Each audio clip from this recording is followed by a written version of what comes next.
Good morning, everyone. I wanted to make this message, and I'm just going to title it, We Want a King Over Us. Today I'm coming from 1 Samuel 8, and so this gives a lot of insight as to it's a prophecy that, the Most High said will happen to his people for choosing a king over them. Because if we know that, back in ancient days, Israel did not have a king over them. All the other nations had kings over them, but Israel was set apart for the Most Highs, and he was their king, and he led them. He appointed judges over them for them to go to for counsel. Those judges would seek God, would seek the Most High for answers and return those answers to the people. But Israel desired to have a king over them. And so let's gonna share my screen, and we are going to discuss some of the things. All right, so right now I am in, let me see if you can see my face. All right, so right now, I'm in Bible Gateway, but I'm reading 1 Samuel 8. So it says, and it came to pass when Samuel was old that he made his son, excuse me, oops, sorry, hold on.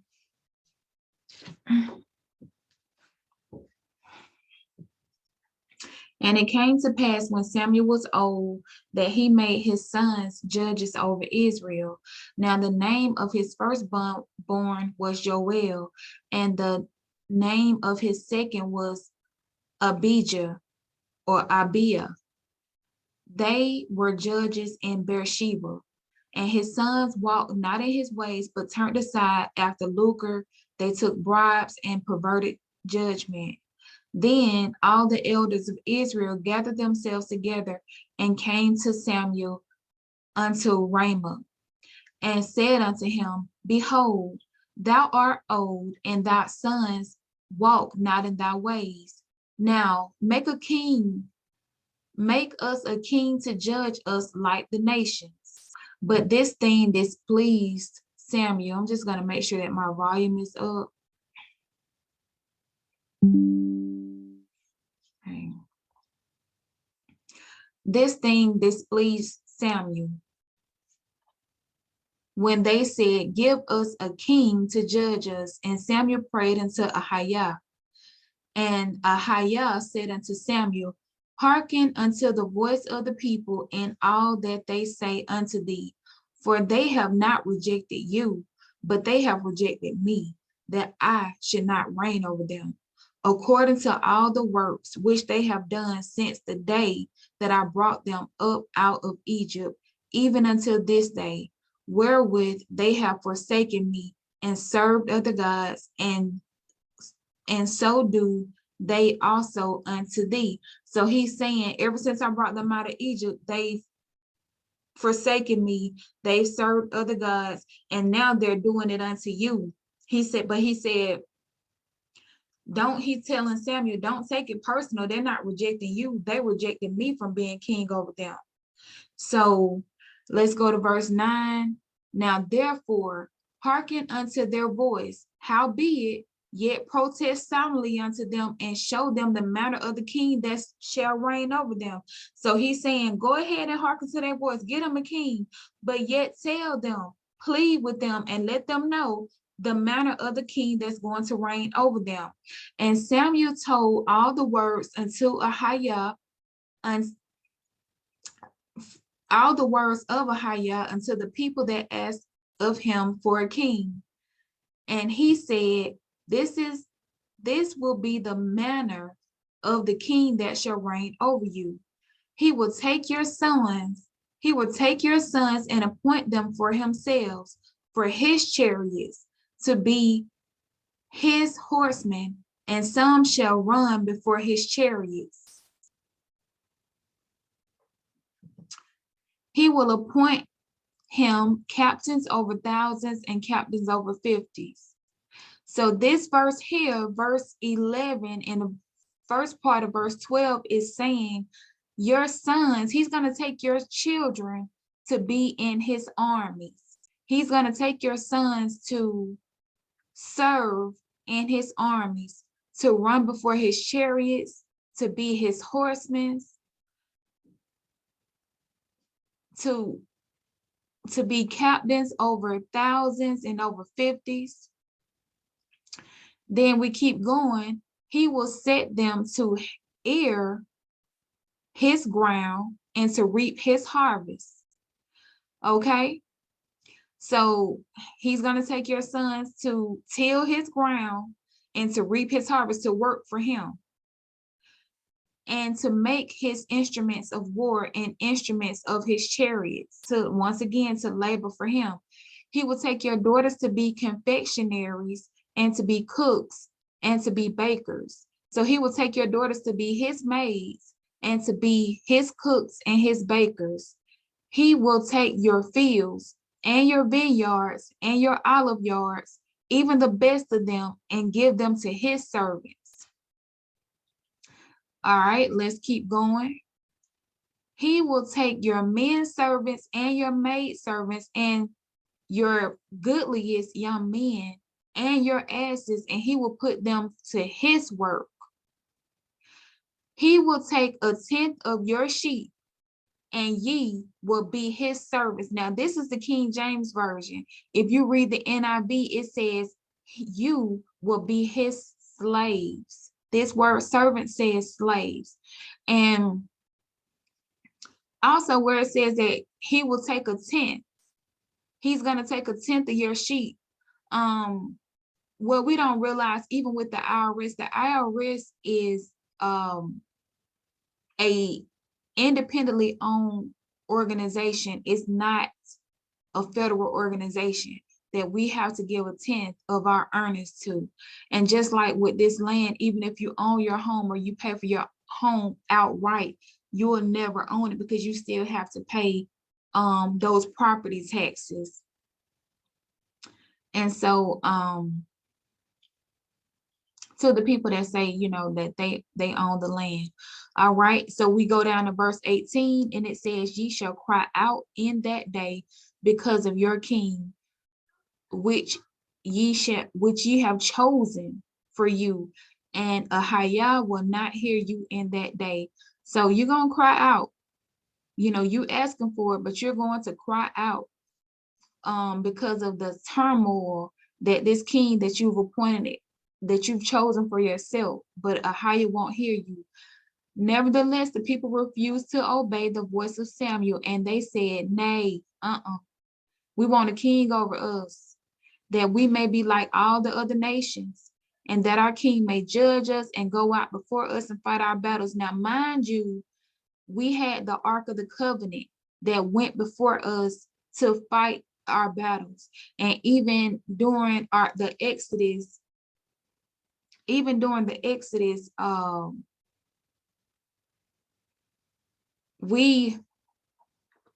he was a pillar of cloud by day and a fire at night, and he was our rear guard. He went before us, but he was also our rear guard that guarded the rear of the flocks, where the rear of the flocks would be where the slow people, the disabled people, the elderly, the children, they would all, you know, kind of fall back to the rear. And so he would be our rear guard. So I'm going to go back. Let me just show you. So I pulled up a few images here. So he's going to take your sons to serve in his wars, to fight his wars. All right. So in case you don't know, we've been fighting wars before we were even when we were still slaves. They were using us to fight wars. So This is just a few, this is from Wikipedia, the history of African Americans, fighting in the military. And we have the Revolutionary War, the War of 1812, 1815 to 1840, the Mexican American War, the American Civil War, the Indian Wars, the Spanish American War, the Philippine American War, World War I, the experience of soldiers in France, the Italian Assyrian War, Spanish Civil War, World War II, the Korean War, Vietnam, and then we have post-Vietnam to the present day, post-Vietnam to present day war. So these are, many of the wars that we were have been fighting. Now we're going to look at a few statistics. So let's look at, this says 10 facts about African Americans. I'm just going to focus on the first two. These are statistics from 2016. In 2016, there were 2.15 million Black military veterans nationwide. 30.2% of African Americans enlisted in, 30.2% of active duty enlisted women back in 2016 were African Americans. So of all the women in the military, 30.2% were African Americans, 17.1% were men. Now, some of the statistics that I found were saying, we actually represent the military more than, at a greater number than our percentage of population in the US, at a much higher rate. So, majority of the military, we have, I think, it says that like 13%, that's what it says, that 13% of the population is African American, but then you have 47% of the US military being African, represented by African Americans, 47% of the military, 30% women, and 17.2% men, which totals 47% of the military being African American. So let's look at a few more facts. This one I found interesting. Hold on, I don't know what I just did.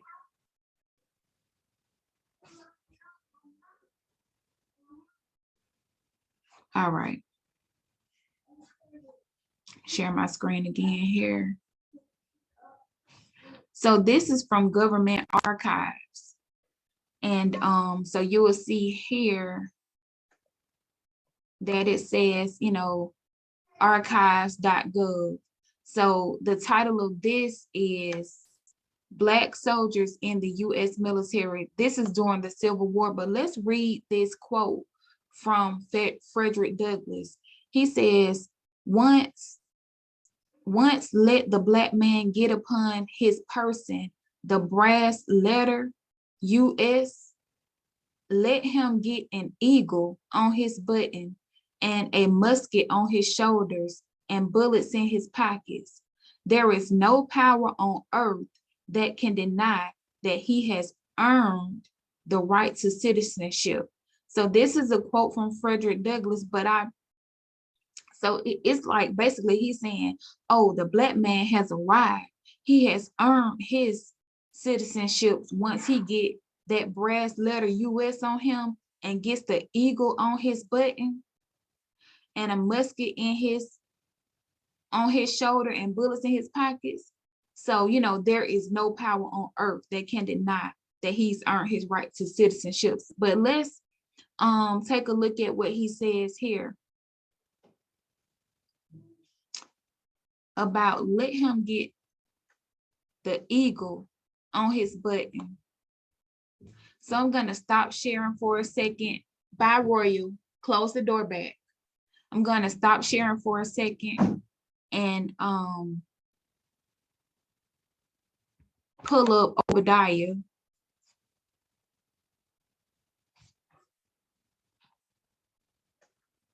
And we're going to see who this eagle is.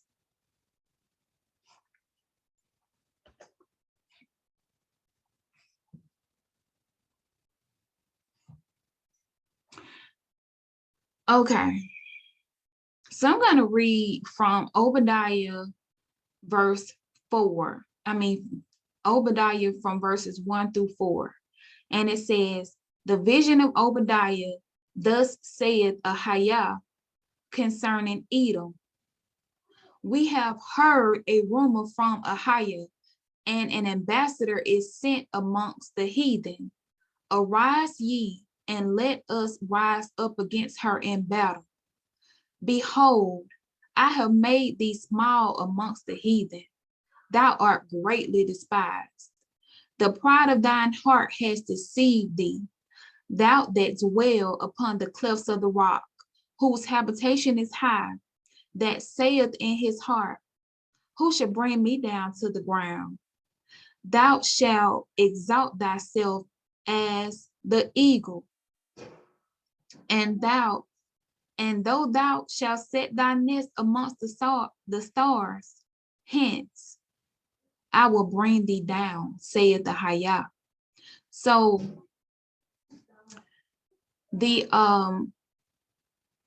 so I stopped sharing just for a second while I talk. So here, Esau, Jacob's brother, end up becoming the father of Edom. The Bible says that Esau is the father of Edom. Edom is what we know now as the Roman society, Rome. So Obadiah says, well, Ahayah was saying to Esau back in Obadiah that though you hide yourself, let's go back to that. He says, I made you small amongst the heathen. So he's saying that they're actually a smaller in number group of people than they proclaim to be or seem to be. But that the pride of thine heart has deceived thee. So they're very proud and puffed up.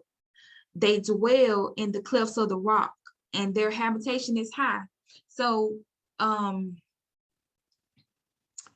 if you know about Mount Seir, if you know about the Caucasus Mountains, that's where the current Roman society came down from the Caucasus Mountains, from Mount Seir, and started invading nations and taking over. And they are the